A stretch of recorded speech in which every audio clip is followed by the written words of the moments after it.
তো hello guys, তোমরা সব কেমন আছো? আশা করি তোমরা ভালো আছো। আমি আবার এসেছি একটা ছোট্ট ভিডিও নিয়ে। তো আজকে আমি ইফতারের জন্য বানাচ্ছি মহাব্বতের শরবত। মহাব্বতের শরবত বানানোর জন্য তোমাদেরকে তরমুজ তো লাগবেই। আঙ্গুর তোমরা চাইলে দিতে পারো, না চাইলেও দিতে পারো। আর বেদানা তো দিতেই হবে। তারপরে আমি এর মধ্যে দিয়ে দিলাম 2 লিটার দুধ।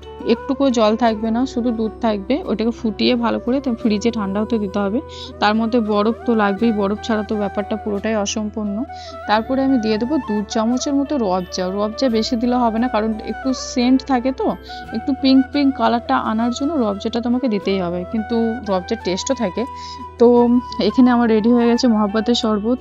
আমি প্রথমে খেজুর নিয়ে ইফতার শুরু করলাম।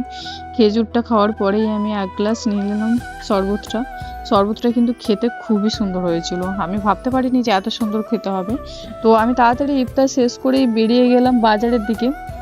আমি আজকে জুডিও গেছিলাম, কারণ এখন থেকেই না বাজার করলে আর টাইমই পাবো না, শেষের দিকে তো যাওয়াই হয় না। তো আমি ঢুকেই প্রথমে দেখলাম যে আমাদের কোনো কালেকশন আছে কি নেই। তো সত্যিই বলছি ভালোই কালেকশন ছিল। তো আজকের মতো এইটুকুই, আবার দেখা হবে নেক্সট ভিডিওতে।